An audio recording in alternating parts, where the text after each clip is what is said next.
네, 두나미스 보일까요?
네, 할렐루야.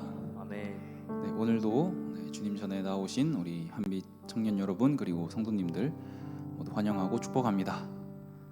네, 요즘 날씨가 너무 좋아서 놀러 나가고 싶은 마음이 아주 굴뚝 같은 시기인 것 같습니다. 딱 좀 있으면 너무 더워져서 힘들 것 같아서 저 대학생인데 시험도 끝났겠다 한번 놀러 가고 싶은 그런 날씨네요.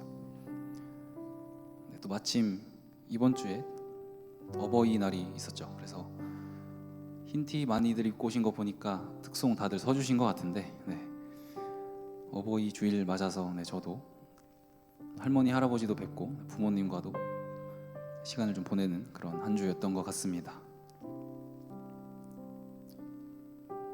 그리고 계속해서 창세기 말씀을 묵상을 하고 있는데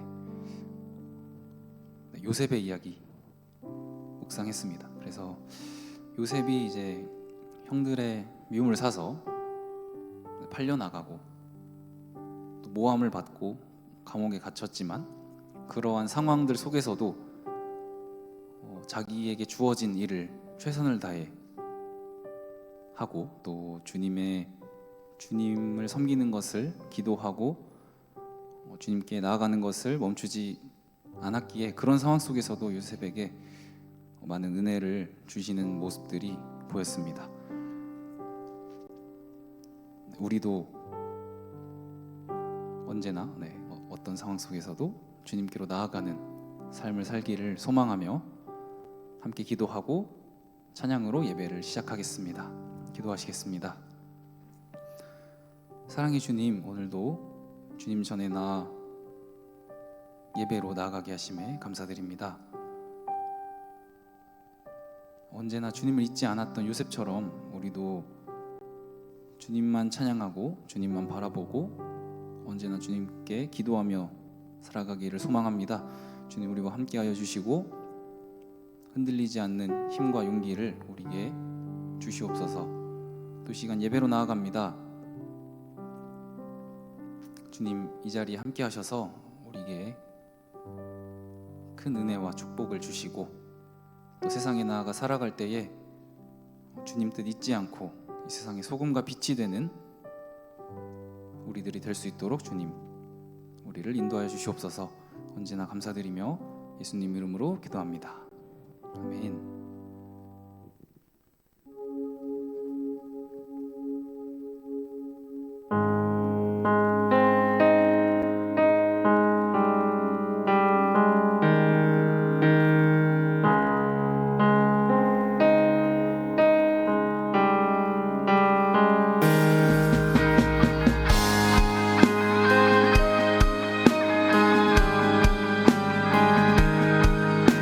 언제나 흔들리는 우리를 붙들어 주시는 주님을 시간 함께 찬양합시다. 어둠 속에 아무것도 보이지 않아도 주님의 약속을 잊을 때에도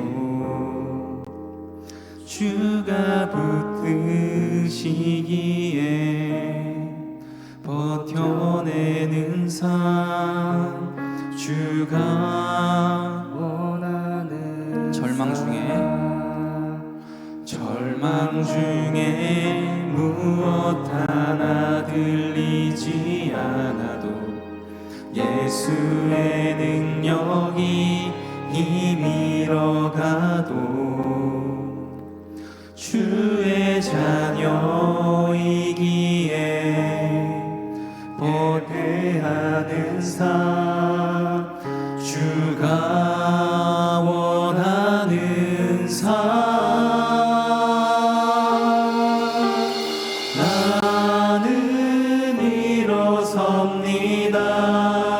더 이상 내 삶에 아픔이 아프게 두지 않겠습니다. 나는 예배합니다. 내게 약속하신 그 자리로 다시 한번 나아갑니다.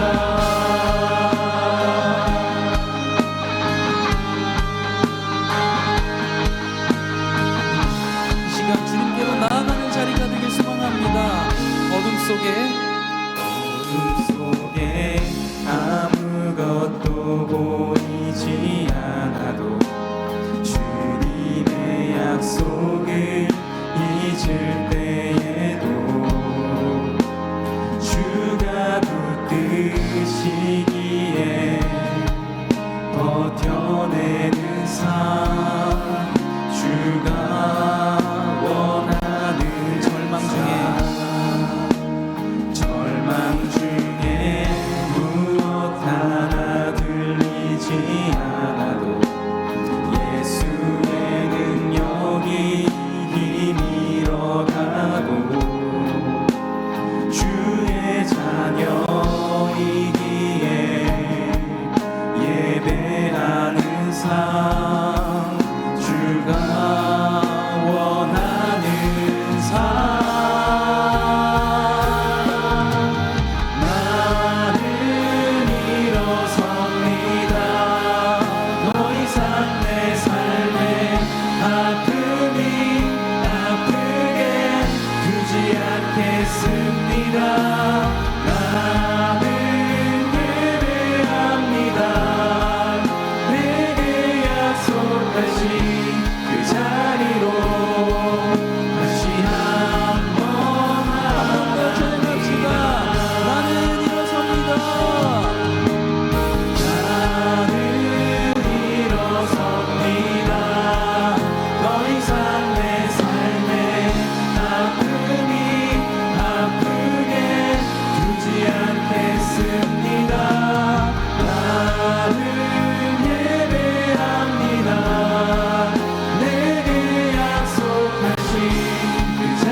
주옵소서. 아멘.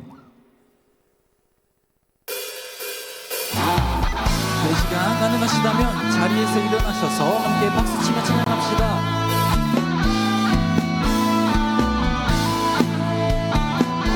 오직 주님만을 따라가길 소망하며 옳은 길 따르라.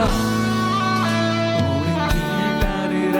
의의 길을 세계 만민이 의의 길, 이 길 따라서 살 길을 온 세계에 전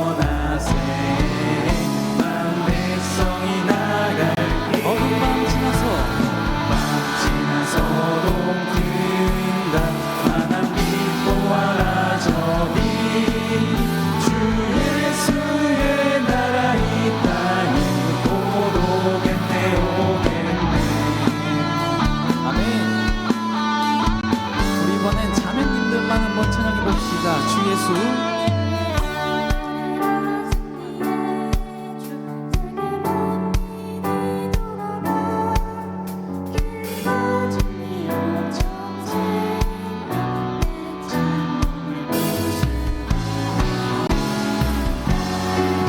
다 함께 어둠 밤. 지나서 동든다 하나님 보아라 저기 주 예수의 나라 이 땅에 네, 형제님들만 놀라운 이 소식. 이 소식 알리어라 세계 만민을 구하려 내 주 예수를 보내신 참 사랑의 하나님 백성 함께 찬양합시다. 어둠 밤 지나서. 지나서 동든다 하나님 보아라 저기 주 예수의 나라 이 땅에 곧 오겠네 오겠네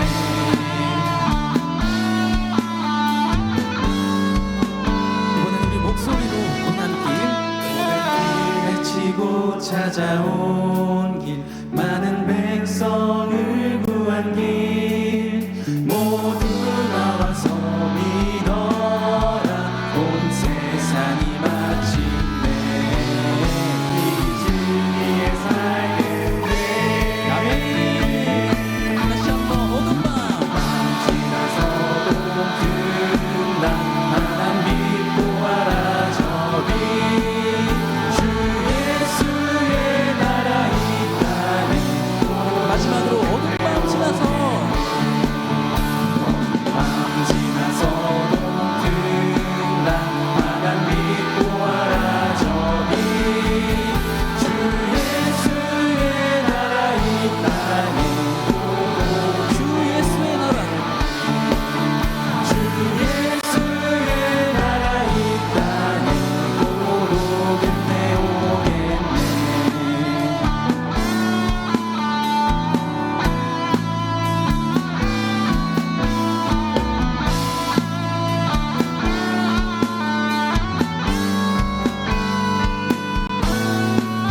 아멘.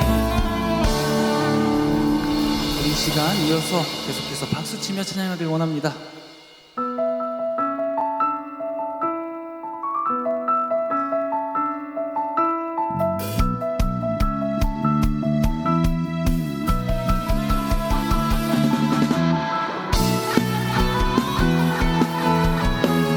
우리의 첫사랑 되시는 예수님을 함께 찬양합시다.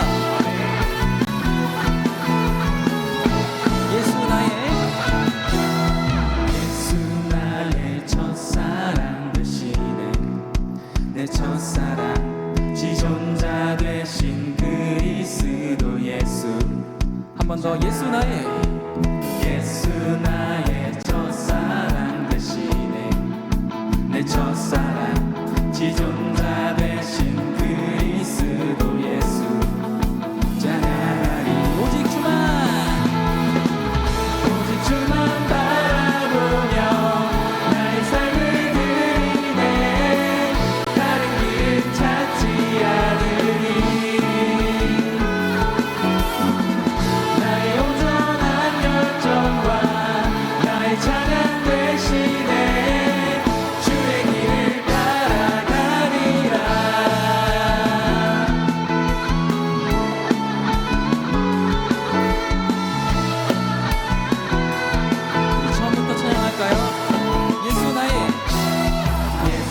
보좌 앞에 나의 삶이 향기로운 제사로 주께 드려지기 원하네. 보좌 앞에 보좌 앞에 나의 삶이 향기로운 제사로 주께 드려지기 원하네. 마지막으로 보좌 앞에 보좌 앞에 나의 삶이 향기로운 제사로 주께 드려지기 원하네. 오직 주만 바라보며 나의 삶을 드리네. 다른 길은 찾지 않으리. 나의 온전한 열정과 나의 찬양 대신에 주의 길을 따라가리라. 오직 주만 오직 주만 바라보며 나의 삶을 드리네. 다른 길은 찾지 않으리. 나의 온전한 열정과 나의 찬양 대신에 주의 길을 마지막으로 찬양할까요? 오직 주만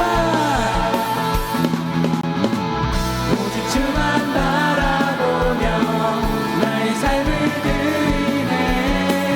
다른 길은 찾지 않으리. 나의 온전한 열정과 나의 찬양 대신에 주의 길을 따라가리라.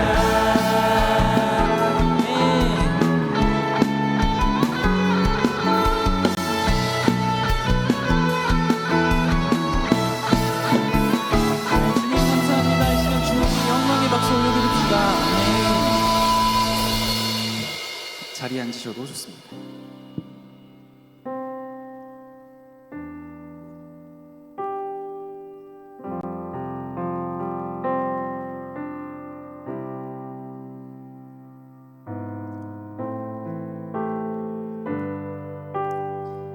이 시간 주님을 바라보며 경외함으로 말씀 앞으로 나아가길 소망합니다.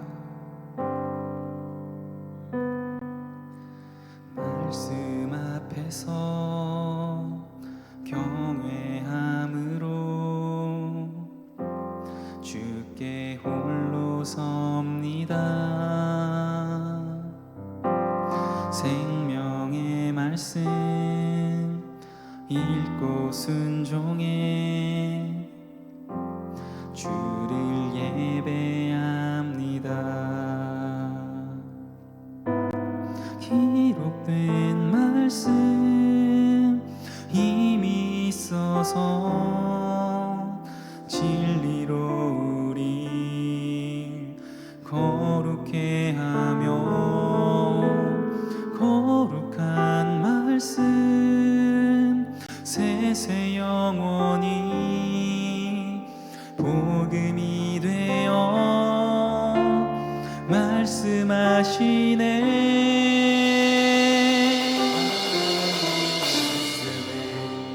영원 얻는 자, 그 말씀에 생명을 거는 자, 한 사람 찾으시는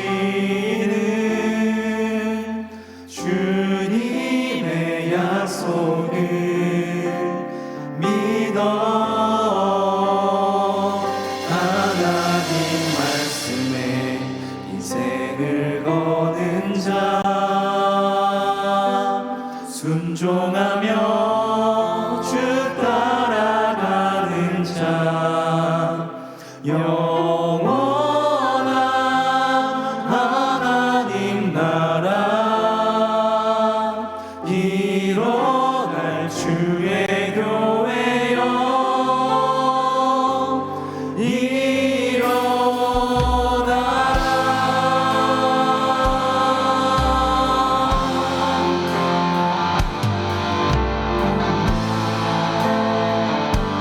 말씀 앞으로 나아가길 소망하며 함께 찬양합시다.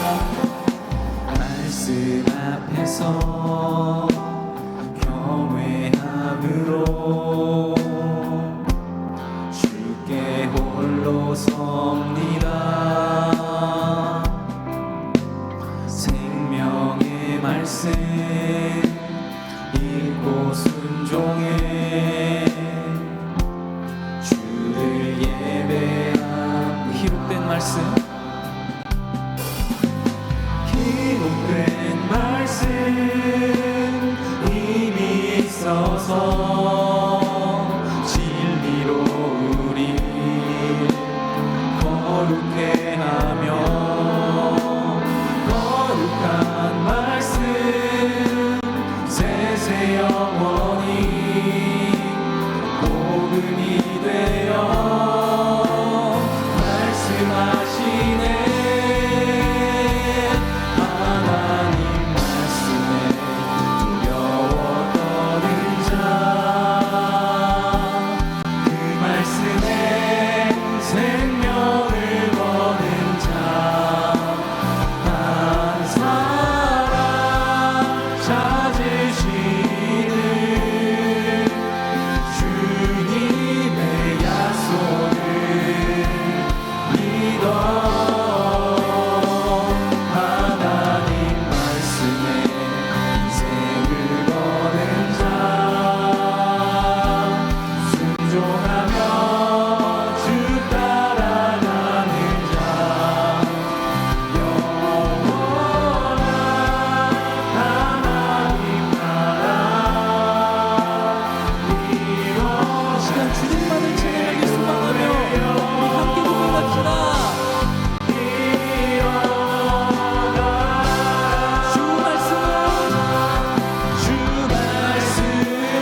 사도신경으로 신앙 고백하겠습니다.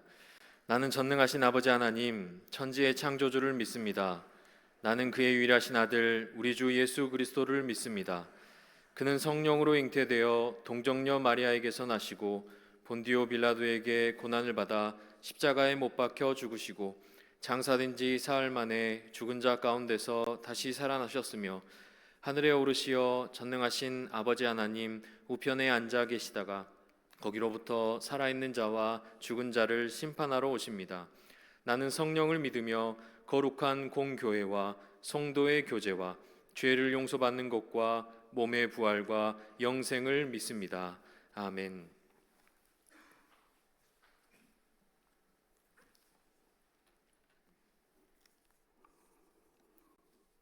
사랑과 은혜가 충만하신 하나님 아버지, 가정의 달 5월 어버이 주일로 함께 예배 드릴 수 있게 하시니 감사와 영광을 올려드립니다. 주님께서 택하신 우리 청년들이 부모님의 사랑과 헌신을 기억하며 살아가게 하옵시고, 낳아주시고 길러주신 부모님을 공경하고 더 깊은 감사와 사랑으로 섬기는 우리 모두가 되게 하옵소서. 자녀들아, 주 안에서 너희 부모에게 순종하라. 이것이 옳으니라. 말씀하신 믿음 안에 순종하며 주의 사랑을 실천하는 우리 모두가 되게 하옵소서. 하나님의 사랑과 은혜를 찬양합니다. 지난 51년의 교회 역사는 하나님을 사랑하며 교회를 아끼고 섬겼던 연로하신 믿음의 선진들의 선한 열매였음을 고백합니다. 믿음의 선진들이 보여주신 아름다운 신앙을 우리 후대가 본받게 하시고 세상과 구별되어 좋은 소문이 나는 거룩한 주님의 교회가 되게 하옵소서. 푸르른 5월 가정의 달을 허락하신 하나님 아버지, 이 땅의 모든 가정과 부모님들을 축복하여 주시기를 기도드립니다. 가정마다 우리 주님의 사랑과 평안으로 근심이 없게 하시옵고, 부모님들은 영육의 강건함과 지혜를 주시길 간절히 기도드립니다. 하나님의 은혜와 섭리로 우리의 어머니, 아버지를 통해 생명을 주시고, 부모님의 헌신적인 참사랑은 우리 하나님의 사랑을 닮은 줄 저희가 믿으며 감사를 드립니다. 부모님들의 육체가 약해지고 걸음걸이가 느려질수록 우리가 더 깊은 사랑과 존경으로 섬기는 시온성의 가족들이 다 되게 하옵소서. 특별히 바라옵기는 부모님들의 노년을 주 안에서 평안하게 하여 주시기를 기도드립니다. 하나님의 사랑과 부모님의 사랑을 받은 자녀들이 믿음의 유산을 이어가게 하시고 주님의 선하심을 닮아 주의 사랑을 나타내는 거룩한 주의 자녀들로 인도하여 주시기를 기도드립니다. 권능의 말씀을 전하실 김승환 목사님을 축복하여 주시길 기도드립니다. 주님의 사명 감당하는 데 부족함이 없도록 성령 충만한 은혜를 부어주시고 좋은 만남의 축복으로 인도하사 계획하는 모든 일마다 선한 열매로 나타나게 하옵소서. 기도와 묵상으로 준비된 말씀을 전하실 때 듣는 우리 영이 깨어나고 말씀 앞에 바로 서는 믿음으로 회복되게 하옵소서. 그 가정을 복되게 하시며 평안을 더하시고 은혜로 주신 자녀들에게도 건강과 만남의 축복으로 인도하여 주옵소서. 예배를 돕는 손길이에 하나님의 은혜를 더하여 주시기를 기도드립니다. 하나님의 거룩한 성호를 찬양하는 그레이스 찬양대의 찬양이 기도의 향기로 하늘 보좌에 상달되기를 간절히 기도드립니다. 육신의 연약함과 병환으로 고통받는 성도들을 긍휼히 여기사 회복의 은혜를 더하여 주옵소서. 심령이 가난하고 애통하는 성도들에게는 하나님의 위로가 함께하시어 천국의 소망으로 회복되게 하옵시며 부모에게 순종하라. 이것이 옳으니라. 내 아버지와 어머니를 공경하라. 이것은 약속 있는 첫 계명이니 이로써 내가 잘되고 땅에서 장수하리라. 부모 사랑, 부모 경경의 말씀을 주시고 십자가 사랑으로 우리 죄를 대속하신 다시 오실 예수 그리스도 이름으로 기도드립니다. 아멘.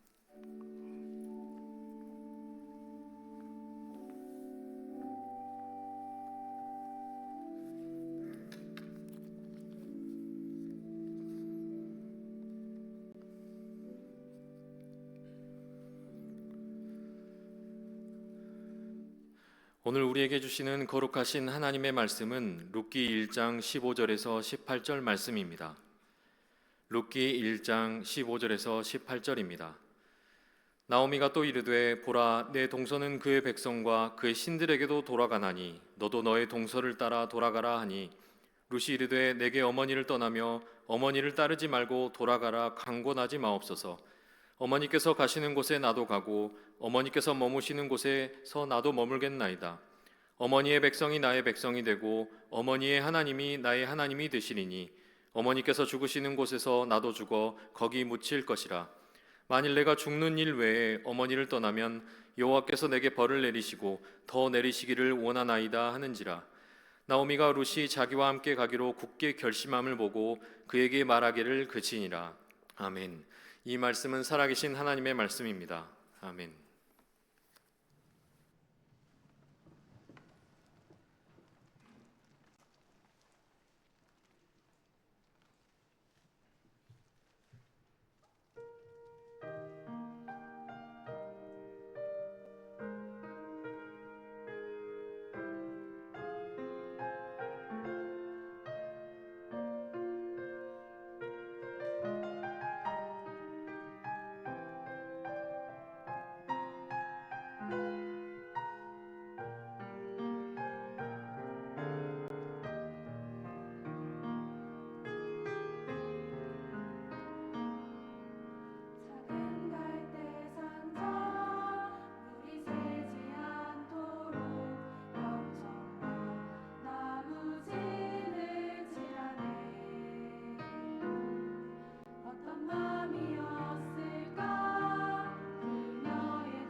할렐루야. 오늘도 예배 자리에 나오신 모든 분들을 주님의 이름으로 환영하고 축복합니다. 이 시간 우리 하나님께서 말씀으로 큰 은혜를 주시고 또 삶에 찾아오시는 귀한 역사가 있기를 원합니다. 우리 옆에 있는 분 함께 이렇게 인사할까요? 부모님을 공경합시다. 이렇게 인사하겠습니다.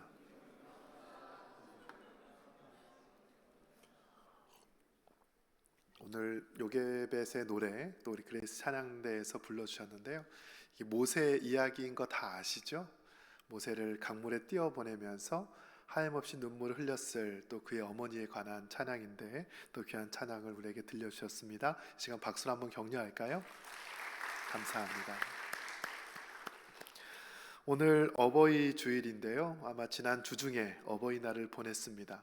여러분 부모님들께 전화 한 통씩 하셨습니까? 네, 선물들도 조금 하셨나요? 대답이 별로 없는 걸 보니까 전화를 한 것 같은데 선물은 못한 것 같습니다. 그래도 늘 마음속에 부모님을 향한 따뜻한 마음 또 감사한 마음이 날마다 더해질 줄 믿습니다. 오늘 말씀의 제목을 엄마를 부탁해 라고 정했습니다. 제가 오래전에 읽었던 소설책의 제목인데 혹시 여러분 신경숙 작가의 엄마를 부탁해 라는 책을 혹시 읽어보셨습니까? 잘 모르시죠? 저는 보통 책을 사서 읽으면 그 앞장에 언제 이 책을 읽었는지, 어디에서 읽었는지, 그때 어떤 일이 있었는지를 가끔 적어 놓곤 합니다. 제 책장에서 이 책을 꺼내서 첫 장을 넘겼더니 2009년 6월 8일이라고 나오더라고요. 그때 신대원 다닐 때 여름방학이었는데 몽골로 단기 선교를 갈 때 이 책을 들고 갔던 기억이 있습니다. 낮에 열심히 선교하고 저녁마다 이 책을 읽었어요. 무려 17년 전 이야기인데 아직도 그 감동이 있습니다. 이 책은 한 가정에서 엄마를 잃어버리고 그 엄마를 찾아다니며 가족들이 저마다 기억하고 있는 엄마에 관한 이야기를 나누는 내용이에요. 딸의 입장에서 또 아들의 입장에서 또 남편의 입장에서 그 엄마에 관한 추억들을 기록을 해 두었습니다. 사건의 발단은 이렇습니다. 아버지가 아내의 손을 붙잡고 지하철 타고 서울역에서 내렸는데 그만 사람들에 밀쳐가지고 아내를 놓치고 말아요. 아내 가방을 들고 있다가 사람들이 밀려오니까 아내가 그냥 그 안에서 못 내리고 지하철은 출발하고 맙니다. 엄마를 잃어버렸어요. 자녀들이 함께 그 오빠네 집 형철이 집에 모여서 어떻게 엄마를 찾을까 회의하며 또 노력합니다. 먼저 전단지를 만들자 그래요. 엄마를 찾습니다. 이름 박소녀, 생년월일 1938년 7월 24일 그렇게 써나갑니다. 아빠가 그 모습을 보더니 얘들아 엄마 생년월일이 그게 아니고 1936년이야 라고 말을 해줘요. 주민등록은 분명 38년도 돼 있는데 실제 나이는 36년생이라고 이야기를 합니다. 그러고 보니까 자녀들이 엄마 나이를 잘 몰랐던 것 같아요. 그리고 7월 24일이라고 하는 그 생일도 생소한 게 그 집은 제사를 드리는 집인데 여름에 2번의 제사 사이에 엄마 생일이 있다 보니 엄마가 애들한테 내 생일 안 챙겨도 된다. 바쁜데. 그러던 엄마의 그 생일조차도 가물가물해졌습니다. 그렇게 출생 연도를 적은 다음에 엄마의 사진을 전단지에 붙이지요. 서로에게 묻습니다. 혹시 엄마 사진 가진 거 있니? 아무도 최근에 엄마와 사진을 찍지 않았어요. 앨범을 뒤져봐도 엄마의 오래된 사진만 있을 뿐 최근의 사진이 있지 않습니다. 생각을 해보니 엄마는 늘 사진을 찍을 때마다 늘 뒷존에 있었어요. 고개를 돌려 저 먼 산을 바라보고 가족들과 함께 사진을 찍지 않았습니다. 몇 해 전 아버지 칠순 때 한복을 입고 올림머리를 하고 찍은 사진이 전부였습니다. 그래서 그 전단지에 올림머리를 한 엄마 사진을 붙였어요. 지금의 모습과는 너무 다르지요. 그 전단지에 엄마를 찾아준 사람 또 신고해주는 사람에게 포상을 해야 되니 사례금을 얼마를 할지를 고민합니다. 오빠가 말을 하죠. 100만 원 할까? 다른 가족들은 너무 적지 않니? 그럼 300만 원은요? 그것도 적지 않니? 500만 원 할까요? 가족들이 말을 하지 않아요. 엄마를 찾는데 그 엄마의 가치를 돈으로 환산을 할 수는 없지만 나중에 찾은 다음에 그 부담을 서로 나눠야 되기 때문에 500만 원 앞에 아무도 대답을 하지 않습니다. 며칠 뒤에 그 전단지를 만든 다음 아들이 서울역에 가서 만나는 사람들마다 전단지를 나눠줘요. 어떤 한 여인이 그 전단지를 보더니 이 아주머니 제가 일주일 전에 봤습니다. 용산 이가동에 있는 동사무소에서 본 것 같아요 라고 말을 합니다. 아들은 택시를 타고 용산으로 바로 가지요. 왜 엄마가 용산 이가에 갔을까 생각을 해보니까 엄마가 처음 서울을 와서 방문했던 곳이 바로 용산 이가 자신이 있었던 바로 그 동사무소였어요. 아들은 고등학교를 졸업하기 전에 공무원 시험에 합격을 하였습니다. 그래서 그 용산 이가에서 공무원 생활 동사무소에서 일을 시작하죠. 졸업식에 못 갔는데 엄마가 대신 가서 그 졸업장을 받아다가 아들에게 그 졸업장을 전달하기 위해서 서울로 왔습니다. 엄마의 처음 서울의 방문길이에요. 그런데 엄마가 동사무소 올 때 그 추운 겨울에 파란색 슬리퍼를 신고 오셨어요. 그 앞이 뻥 뚫려 있는 슬리퍼. 왜 추운 날 슬리퍼를 신고 왔을까? 엄마의 발을 보니까 가을에 낫지를 하다가 잘못해서 그 발가락에 다치신 거예요. 그래서 신발을 신을 수 없으니까 슬리퍼를 신고 아들한테 졸업장을 주기 위해 처음 서울을 방문합니다. 그렇게 엄마와 함께 동사무소에 있다가 그 숙직실에서 첫날 밤을 같이 보냈어요. 아들은 택시를 타고 가면서 평소에 엄마를 이곳저곳 서울의 좋은 곳을 좀 보여드렸어야 되는데 아쉬워합니다. 그렇게 엄마를 찾아가는 과정에 저마다의 그 경험들을 하나씩 끄집어내죠. 남편에게는 어떤 기억이 있을까요? 몇 달이 지났는데도 여전히 아내를 찾지 못했습니다. 어느 날 한 여인이 자신의 집에 와서 혹시 이곳이 박소녀 아주머니가 사는 집인가요? 라고 묻습니다. 어디서 오셨습니까? 저는 남산동에 있는 소망원에서 왔습니다 라고 말을 해요. 이 박소녀 아주머니께서 한 달에 한두 번 꼭 오셔서 우리 소망원의 아이들 목욕도 시켜주고 또 청소도 해주고 반찬도 해주면서 잘 돌봐 주셨습니다. 그러고 보니까 아내가 한 달에 한두 번은 어디저기 외출을 하는데 어디 간다고 그동안 말을 하지 않았어요. 저도 묻지도 않았죠. 나중에 그 직원분이 하는 이야기가 이 아주머니께서 다달이 우리 소망원에 후원을 하셨는데 참 많이 해주셔서 너무나 고마웠습니다. 그렇게 이야기를 해요. 얼마나 후원했습니까? 한 달에 45만 원씩 후원해 주셨습니다. 남편은 아내에게 한 달 생활비를 60만 원을 줬는데 그 중에 45만 원을 그 소망원에 그렇게 기부를 해왔던 거예요. 생활비를 많이 줬다고 생각하는데 날마다 돈 없다고 하는 아내가 너무나 미웠는데 알고 보니까 그 좋은 일에 썼다면 더 많이 도와줬을 텐데 하는 생각을 하지요. 아내가 어디서 무엇을 하는지 돈을 어디다 쓰는지 관심도 없었고 그냥 많이 썼다고 핀잔을 줬을 뿐입니다. 이 엄마를 부탁해 이 소설은 함께했던 엄마의 빈자리를 가족들이 느끼면서 하나씩 그렇게 추억해가는 내용이에요. 9개월 동안 엄마를 찾아다녔지만 끝내 찾지는 못합니다. 그래서 마지막 그 성모 마리아 상 앞에 가서 그 작가가 엄마를 부탁해 하며 이 책은 끝이 납니다. 전 이 책을 읽다가 문득 저도 이런 생각을 했습니다. 내가 알고 있는 부모님의 생년월일이 언제이지? 나도 역시 부모님을 잊어버리면 누군가에게 살해를 해야 되는데 얼마를 하겠다고 써야 될까? 용돈을 적게 드리면서도 그거 다 어디다 썼냐고 그렇게 나도 부모님을 향해서 나무라지 않았는가? 그런 생각을 할 때가 있습니다. 오늘 이 책을 소개하면서 우리는 함께하는 부모님에 대해서 어떻게 생각하고 있습니까? 또 얼마나 사랑하며 섬기고 있습니까? 물론 우리 아직 청년이라 내가 살아갈 것도 많이 바쁘고 힘들지만 때로는 시간을 내어서 함께하는 가족들에게 그 따뜻한 마음을 나눌 수 있는 믿음의 사람들 되기를 주의 이름으로 축복합니다. 엄마만 잘 섬기자고 하면 미안할 것 같아서 아빠에 관한 이야기도 하나 하겠습니다. 제가 오래전에 글을 읽다가 한 정성이 많은 그 딸의 헌신에 대한 기사를 읽은 적이 있습니다. 한 그림인데요. 로마의 자비라고 하는 그림입니다. 이 그림을 보면 두 사람이 감옥에 있는 것을 볼 수 있죠. 한 여인의 다른 누군가의 남자에게 자신의 젖을 물리고 있는 그림의 모습입니다. 저 두 사람은 아버지와 딸 부녀의 모습이에요.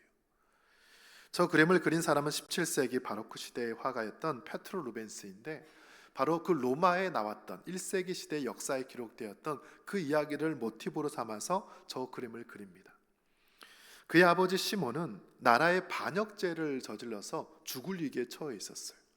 그래서 형벌이 내려지기를 굶어 죽는 형, 죽을 때까지 밥을 주지 않은 아사형의 형벌을 받습니다. 자신의 아빠가 감옥에서 죽어가는 모습을 보고 딸이 면회를 갑니다.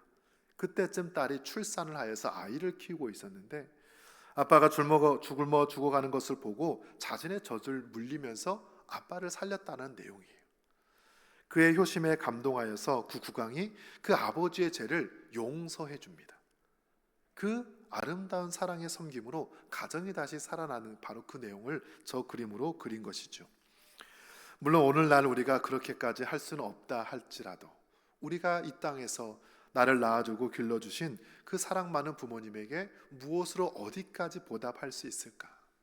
너무 많은 것을 달라고 손을 내밀기만 했지, 내가 할 수 있는 만큼 사랑을 돌려주지 못했다면 5월 한 달 동안 우리 가정에서 더욱더 부모님을 진심으로 사랑하고 존경할 수 있는 여러분 되기를 주의 이름으로 축복합니다.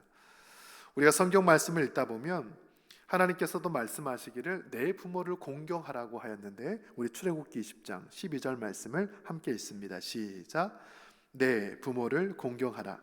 그리하면 내 하나님 여호와가 내게 준 땅에서 내 생명이 길리라. 아멘.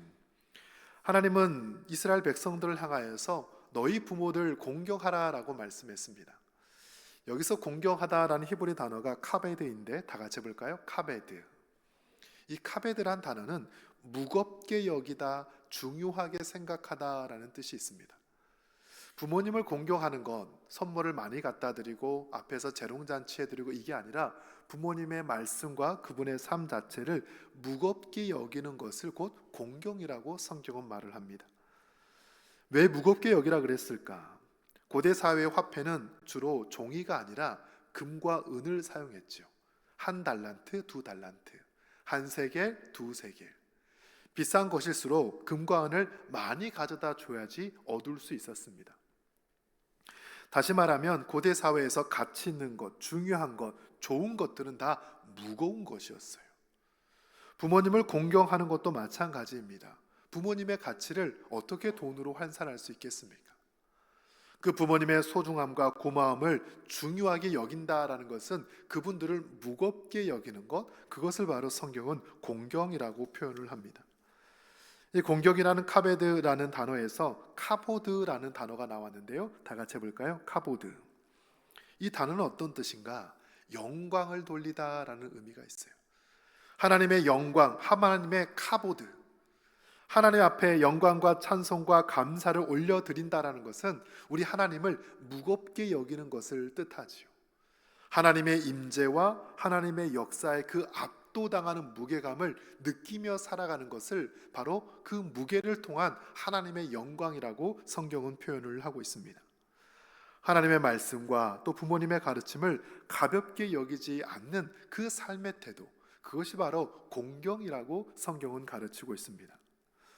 오늘 우리가 함께 읽었던 룻기 말씀을 보면 그 시어머니 나오미를 열심히 섬기며 무겁게 여겼던 한 여인 룻에 관한 이야기가 기록이 되어 있죠.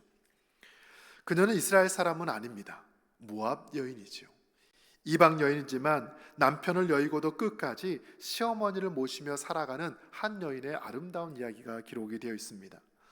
오늘 우리가 이 말씀을 함께 나눌 때 우리 각자의 삶의 자리에서 어떻게 부모님과 함께 해야 될지 말씀으로 깨닫는 귀한 은혜가 있기를 주의 이름으로 축복합니다.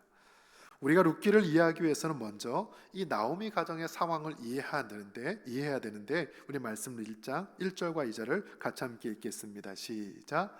사사들이 치리하던 때에 그 땅에 흉년이 드니라. 유다 베들레헴의 한 사람이 그의 아내와 두 아들을 데리고 모압 지방에 가서 거류하였는데 그 사람의 이름은 엘리멜렉이요 그의 아내 이름은 나오미요 그의 두 아들의 이름은 말론과 기럐이니 유다 베들레헴 에브랏 사람들이더라.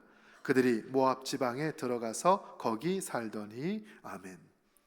이 나오미의 가정이 이스라엘 베들레헴에서 살았다라고 되어 있죠. 남편과 두 아들 기런과 말론까지 등장합니다. 그러나 이 베들레헴 땅에 흉년이 찾아왔어요.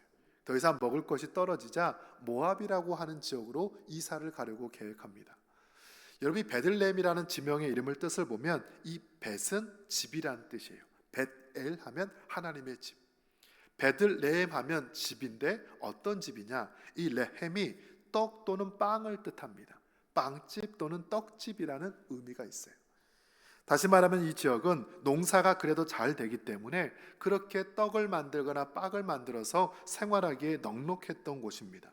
그러나 이 베들레헴까지 흉년이 들었다는 것은 정말 쉽지 않은 상황이라는 것을 알 수 있습니다. 나오미의 가정은 고향 베들레헴을 떠나서 모압으로 이사를 가지요. 그곳에서 그러면 잘 살았을까요? 그렇지 않습니다. 그곳에서 두 아들이 모압 여인과 만나서 결혼을 하는데 얼마 못 되어서 남편도 죽고요, 두 아들도 다 죽게 됩니다. 더 나은 삶의 터전을 찾아 떠났다면 거기서 축복을 받고 잘 살아야 되지만 전혀 그렇지 못한 것을 알 수 있어요. 여기서 알게 되는 첫 번째 가르침이 있다면 무엇일까요? 그것은 바로 하나님께서 우리에게 주신 그 자리를 떠나지 않아야 될 줄 믿습니다.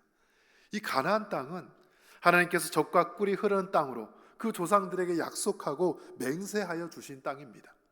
400년간 종살이하고 또 40년의 광야길을 건너서 마침내 전쟁으로 치열하게 싸워서 얻은 그 귀한 땅이에요. 그 땅에 조금의 어려움이 있다 하여서 하나님이 주신 땅을 버리고 다른 곳으로 간다 하여도 성공하기는 어렵지요. 우리가 있어야 할 곳은 바로 기도가 있는 곳, 말씀이 있는 곳, 하나님께서 임재하시는 거룩한 땅이어야 되는 줄 믿습니다. 이 나오미의 가정은 모압으로 이사를 갔어요. 모든 것을 잃고 맙니다. 여러분, 성경을 읽다 보면 간혹 더 나은 지역을 찾아 떠났던 사람들이 등장합니다. 그들이 과연 잘 됐을까요? 창세기 12장을 보면 아브람 가정 이야기가 나오죠. 그들이 가나안 땅에 정착한 다음 얼마 되지 않았을 때 흉년이 찾아왔는데 이 아브라함이 그 땅을 버리고 애굽으로 내려갔어요. 나일강이 있고 물이 많고 먹을 것이 풍족하니 가나안 땅을 버리고 애굽에 내려가서 생활합니다. 거기서서 행복하게 잘 살았을까요? 그렇지 않지요. 아브라함은 자신의 아내 사레가 너무 예쁘니까 자신을 죽이고 아내를 빼앗아 갈까 봐 아내라고 말하지 못하고 누이라고 속였습니다. 사람들은 사라를 빼앗아다가 바로 왕에게 갖다가 바쳤지요. 잘 살려고 갔다가 아내를 잃어버리는 안타까운 일을 맞이합니다. 하나님의 강권적인 역사로 겨우 아내를 돌려받고 다시 가나안 땅으로 왔을 뿐이에요. 하나님께서 약속으로 주신 땅, 그 거룩한 땅을 떠나서 다른 곳에 가면 잘 될 줄 알았는데 전혀 그렇지 않음을 알 수 있습니다. 창세기 26장을 보면 그 아브라함의 아들 이삭 때도 비슷하게 흉년이 찾아옵니다. 이삭 역시 애굽으로 내려가려고 했는데 하나님이 그날 밤 나타나서 이삭아, 가지 마라. 이 땅을 너와 내 자손에게 주었다라고 말씀하시며 그 땅을 떠나지 못하게 하지요. 흉년 때 먹을 것이 없었지만 이삭은 그 땅에 머물렀고 농사를 지었는데 무려 몇 배의 축복을 얻었을까요? 성경은 100배의 열매를 거두었다라고 되어 있습니다. 여러분, 이삭은 농사꾼이 아니에요. 양과 염소를 키우는 목축업을 하는 사람인데 흉년의 때에 씨앗을 뿌려 100배의 열매를 거뒀습니다. 어디 그뿐입니까? 흉년의 때에 땅을 파면 파는 곳곳들마다 우물이 쏟아져 나왔어요. 놀라운 하나님의 은혜지요. 하나님께서 말씀하시는 곳, 하나님께서 주목하시는 곳, 약속하신 곳을 떠나지 않을 때 하나님의 은혜와 축복이 날마다 더해질 줄 믿습니다. 우리의 믿음의 첫 번째 조건은 바로 그 자리에 머물러 있는 것입니다. 세상이 더 좋다 하여서 어딜 가면 성공한다 하여서 거기에 가는 것이 아니라 때로는 어렵다 할지라도 지금 있는 그 자리에서 하나님을 찾고 예배하며 나아갈 때 하나님께서 우리와 함께 할 줄 믿습니다. 나오미의 가정은 모든 것을 다 잃었어요. 남아있는 두 며느리에게 이야기를 하죠. 나는 더 이상 자녀가 없으니 너희들은 고향으로 돌아가라. 나는 재산을 다 잃고 아무것도 남아있지 않다. 그 이야기를 듣고 오르바라고 하는 며느리는 그 시어머니에게 인사하고 자신의 고향으로 돌아갔어요. 그러나 룻은 그렇게 말을 하지 않습니다. 오늘 말씀 16절과 17절을 함께 읽습니다. 시작. 룻이 이르되 내게 어머니를 떠나며 어머니를 따르지 말고 돌아가라 강권하지 마옵소서. 어머니께서 가시는 곳에 나도 가고 어머니께서 머무시는 곳에서 나도 머물겠나이다. 어머니의 백성이 나의 백성이 되고 어머니의 하나님이 나의 하나님이 되시리니 어머니께서 죽으시는 곳에서 나도 죽어 거기 묻힐 것이라. 만일 내가 죽는 일 외에 어머니를 떠나면 여호와께서 내게 벌 내리시고 더 내리시기를 원하나이다 하는지라. 아멘. 시어머니 나오미가 며느리들에게 고향으로 돌아가라고 했지만 룻은 그 어머니를 떠나지 않아요. 우리가 읽지 않았지만 1장 14절 마지막을 보면 이렇게 기록되어 있는데 룻은 그를 붙쫓았더라라고 되어 있습니다.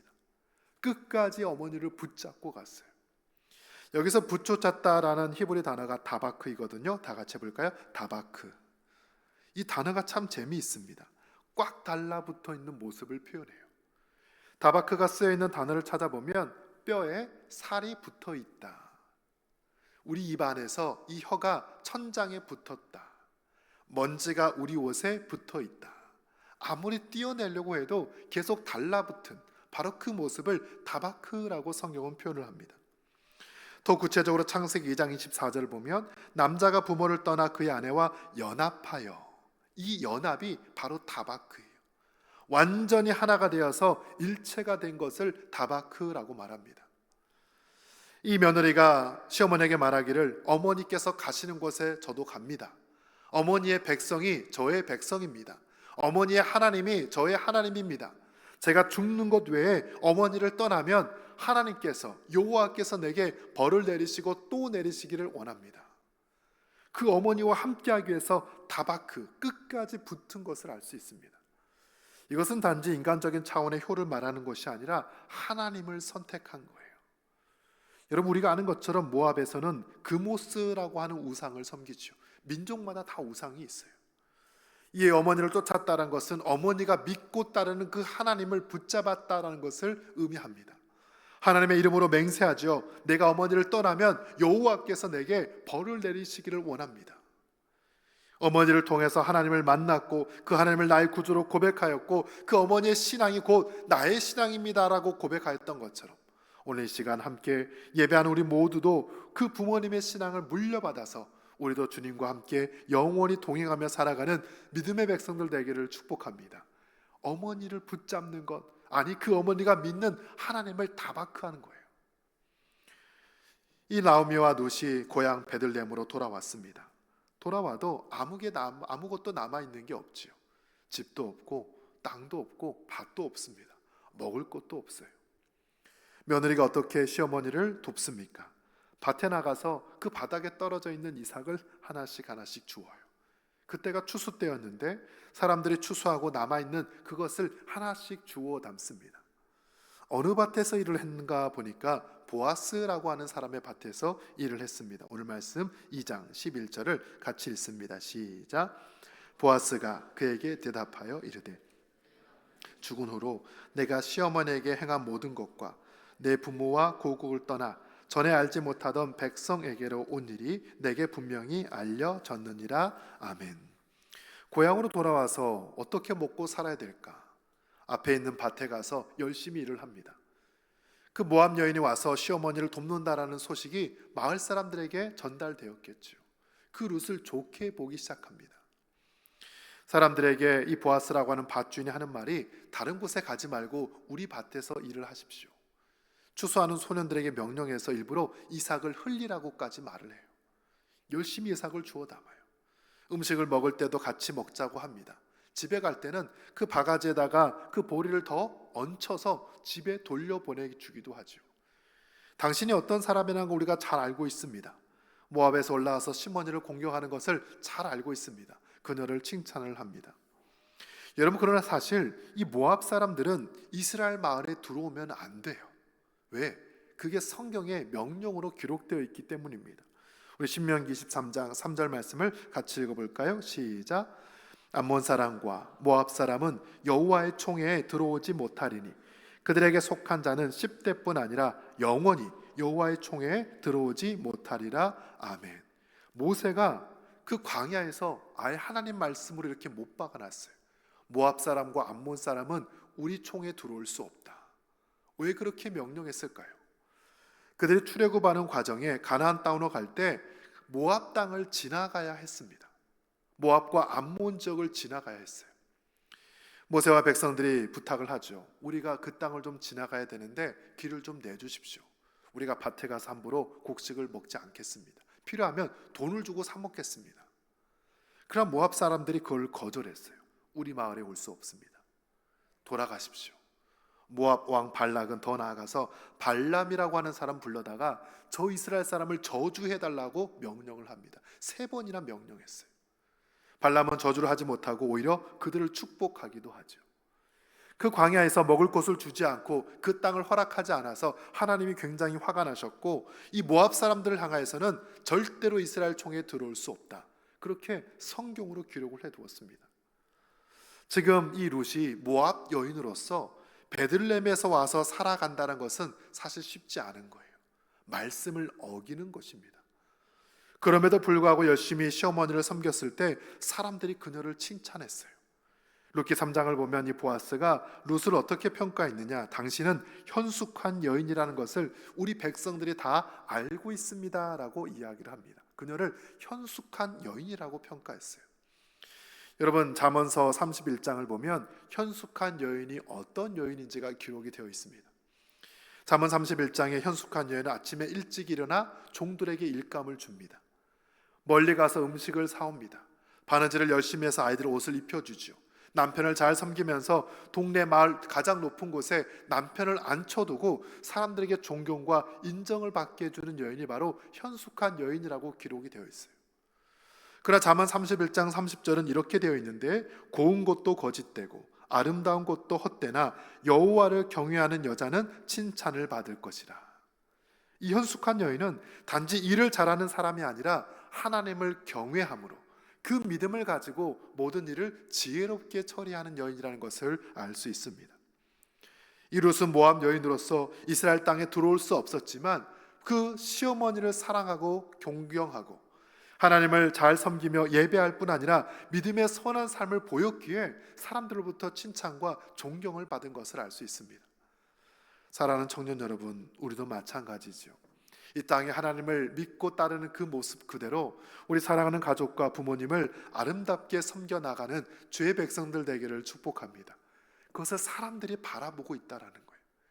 그 사람이 현숙한 사람인지 아닌지, 정말 믿음의 사람인지 아닌지 믿지 않는 자들에게 인정을 받을 수 있다면 그 모습을 통하여 하나님께서 우리의 삶을 책임져 주실 줄 믿습니다.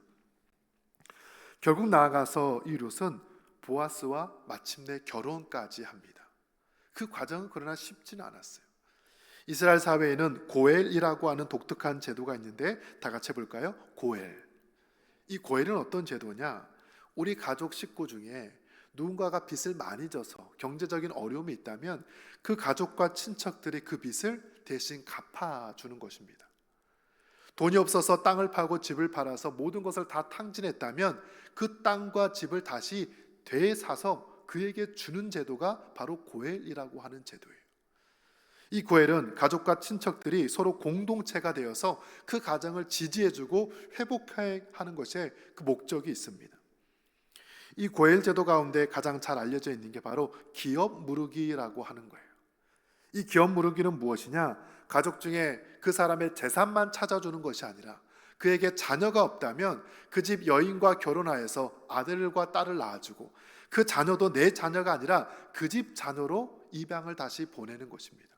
그 가문을 다시 온전히 살려주는 게 바로 이 고엘 기업 무르기의 제도예요. 이 보아스가 룻과 결혼을 하고 싶었지만 자기보다 더 가까운 친척이 있었습니다. 그 가까운 친척이 먼저 그 기업물을 책임이 있었기에 그가 포기를 하지 않으면 보아스는 결혼하고 싶어도 할 수 없는 상황이에요. 룻기 4장을 보면 그 더 가까운 친척이 하는 말이, 나는 내 재산상에 손해를 보고 싶지 않기에 기업 물을 수 있는 권리를 포기하겠습니다 라고 말을 합니다. 그 포기했다는 뜻으로 자신의 신발을 벗어서 백성들과 장로들 앞에 벗어 던지기도 하지요. 신을 벗어 던지는 것은 곧 권리를 포기하는 행위입니다. 그 다음 보아스가, 그럼 내가 기업을 무르겠습니다. 사람들 앞에 이와 같이 이야기하는데 9절과 10절을 같이 읽습니다. 시작. 보아스가 장로들과 모든 백성에게 이르되 내가 엘리멜렉과 기룡과 말론에게 있던 모든 것을 나오미의 손에서 산 일에 너희가 오늘 증인이 되었고 또 말론의 아내 모압 여인 룻을 사서 나의 아내로 맞이하고 그 죽은 자의 기업을 그의 이름으로 세워 그의 이름이 그 형제 중과 그곳 성문에서 끊어지지 아니하게 하매 너희가 오늘 증인이 되었느니라 하니 아멘. 이 보아스가 그 나오미의 집안의 모든 것을 다시 회복시켜 주겠다 사람들 앞에 약속을 하는 장면이에요. 더 나아가서 룻과 결혼하여서 그 태어난 아들, 그 아들을 다시 보내 그 집안을 다시 일으키겠다라고 약속을 하는 것입니다. 이 보아스와 룻 사이에 태어난 아들의 이름이 무엇입니까? 오벳이라고 하는 아들이에요. 이 오벳이 나중에 이새를 낳았죠. 이새는 나중에 누굴 낳습니까? 다윗을 낳았습니다. 이 다윗의 증조 할머니가 바로 모압 여인 룻이라는 사실이에요. 어디 그뿐일까요? 마태복음 1장을 보면 예수님의 족보가 나옵니다. 누가 누구를 낳고 누가 누구를 낳고 그 가운데 5명의 여인의 이름이 기록되어 있는데 그 중에 한 사람이 바로 룻이에요. 하나님의 말씀과 율법상 모압 사람들은 이스라엘 총에 들어올 수도 없고 함께 거주할 수도 없지만 그 시어머니의 믿음과 그 하나님을 향한 그 사랑과 그 삶을 나의 것으로 고백하고 다바크 끝까지 붙잡고 그 부모를 책임지고자 했을 때 하나님은 룻을 통하여서 믿음의 가문 예수님의 그 구원의 가문을 일으켜주는 것을 알 수 있습니다. 사랑하는 청년 여러분, 우리의 삶은 어떠해야 하겠습니까? 나에게 주신 사랑하는 부모님들, 또 형제, 우리 가족들 단지 의무감으로 사랑하고 효를 행하는 것이 아닙니다. 이것은 하나님의 명령이에요. 출애굽기 말씀과 같이 내 부모를 공경하라. 그리하면 내가 이 땅에서 장수할 것이다. 그 축복의 통로가 바로 부모님을 통해서 우리에게 주어진다는 것을 명심하기 바랍니다. 내가 나 혼자 잘 살기 위해서 아무리 노력하고 애쓴다 하여도 하나님의 은혜가 주어지지 않는다면 우리의 애씀은 허무한 것으로 돌아갈 뿐이에요. 한 여인의 헌신과 그 믿음의 수고와 또 사랑의 역사로 그 집안만 살아났던 것이 아니라 많은 사람들에게 구원의 온전한 소식이 전파되었던 것처럼 우리 오늘 주어진 이 삶을 통하여 하나님 나라 백성으로 힘있게 살아가기를 주의 이름으로 축복합니다. 이 시간 함께 우리 찬양하기 원하는데요, 어머니의 넓은 사랑, 우리 찬송가 579장 1절과 4절 함께 두 손 들고 찬양하도록 하겠습니다.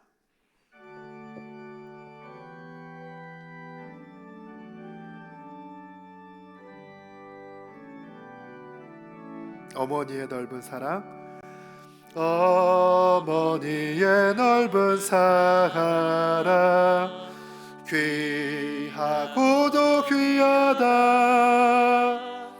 그 사랑이 언제든지 나를 감싸줍니다. 내가 울 때 어머니는 주께 기도드리고 내가 기뻐 웃을 때에 찬송 부르십니다. 4절입니다. 온유하고 겸손하며 올바르고 굳세게 어머니의 뜻 받들어 보람있게 살리라. 풍파많은 세상에서 선한 싸움 싸우다 생명신에 흐르는 곳 길이 함께 살리라. 하나님 감사합니다. 오늘 어버이 주일을 맞이하여서 우리 사랑하는 청년들 함께 모여 주 앞에 예배케 하시니 감사합니다. 오늘 말씀과 같이 룻처럼 사랑하는 또 시어머니를 또 우리 부모님을 최선을 다해서 모시며 믿음으로 존경하고 언제나 사랑으로 섬길 수 있는 저희 모두가 될 수 있도록 주님 축복하여 주옵소서. 우리 청년들의 모든 삶을 축복합니다. 부모님과 함께하는 그 시간들을 마음에 간직하게 하시고 어느 곳에 있더라도 그 부모님을 통하여서 귀한 은혜가 귀한 사랑이 우리 가운데 잘 흘러가게 도와주옵소서. 하나님을 늘 예배하며 늘 섬기는 자리에 머물러 있기를 원합니다. 약속하신 땅을 떠나지 않게 도와주시고 주님 앞에 머물러 있으므로 날마다 크신 은혜 받는 복된 삶 될 수 있도록 주여 도와주옵소서. 예수님의 이름으로 기도드리옵나이다. 아멘.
다 같이 일어나서 봉헌 찬양하겠습니다.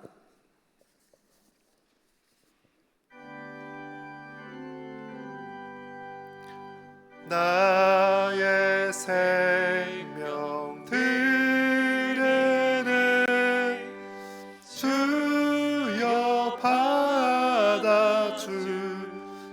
받아주셔서 세상 살아갈 동안 찬송하게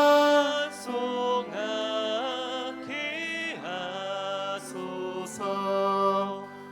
나의 보아 드레네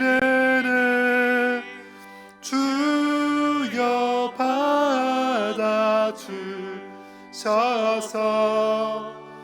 하늘나라 위하여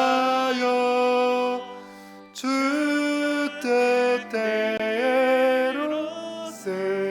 쓰소서.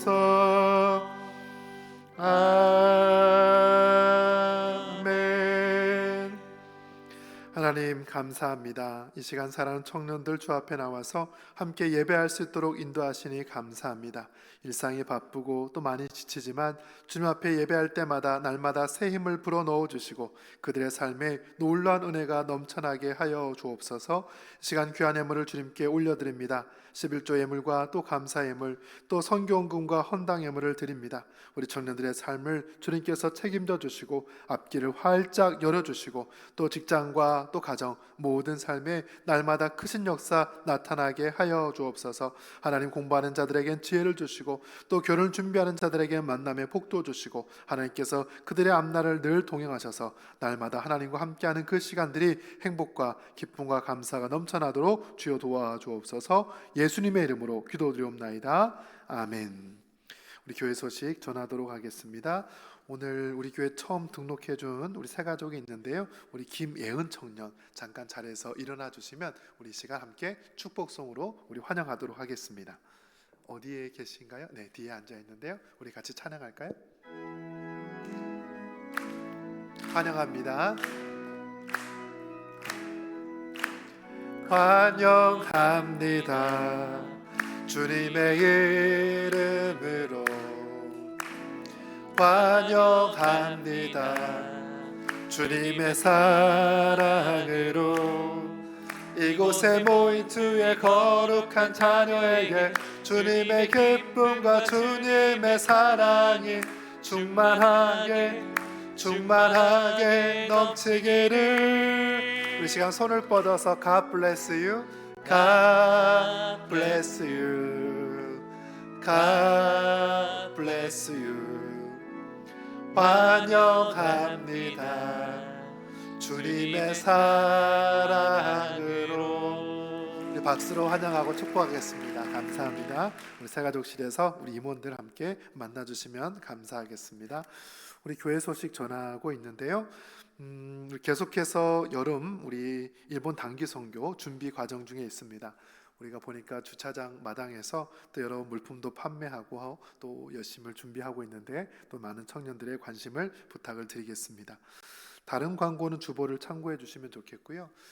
지난 주 중에 사실 중앙중학교에서 우리에게 좀 뭘 하나 도와달라고 연락이 왔어요.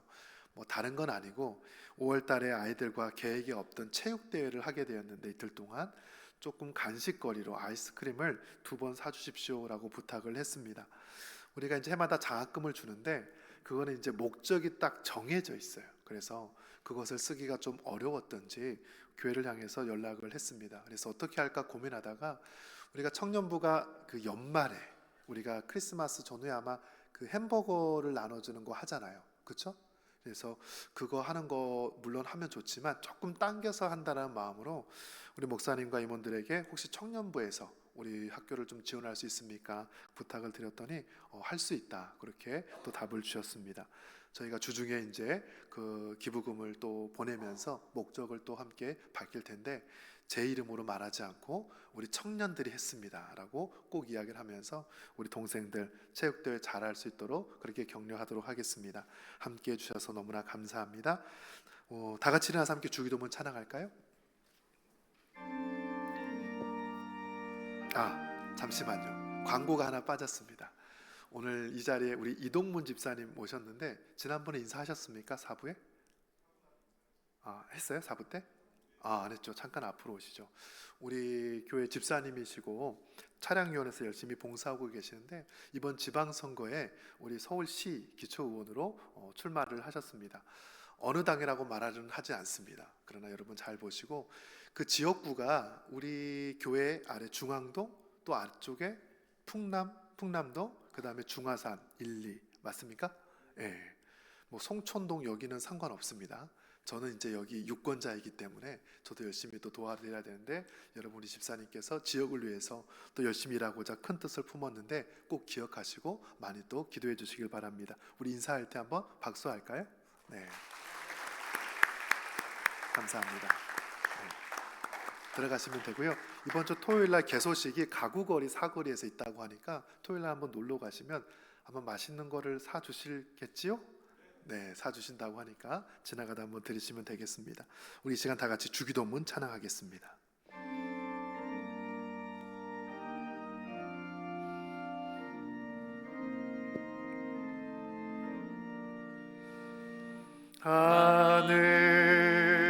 하늘에 계신 아버지 이름 거룩하사 주님 나라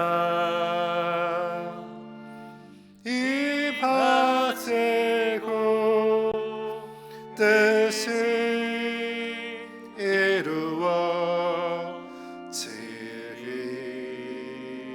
이루어지리다. 일용할 양식 주시고 우리들의 큰 죄 다 용서하옵시고 또 시험에 들게 마시고 악에서 구원하소서. 대개 주의 나라 주의 권세 주의 영광 영원히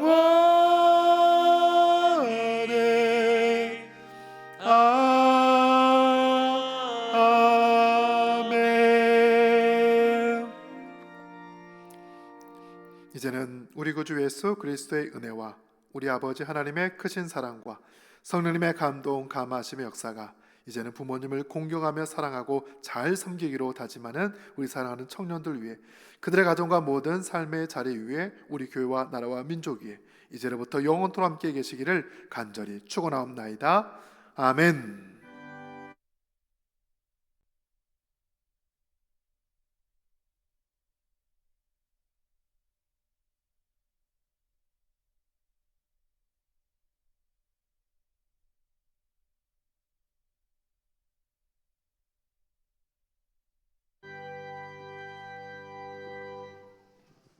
네, 청년부 광고하겠습니다. 네, 일회용 컵 지금 많이들 들고 들어오셨는데 나가실 때 꼭 챙겨 가주시길 바라고, 또 네, 본당 밖에 정수기 옆에 분리수거하는 공간이 있으니까 일반 쓰레기로 버리지 마시고 꼭 분리해서 버려주시기 바랍니다.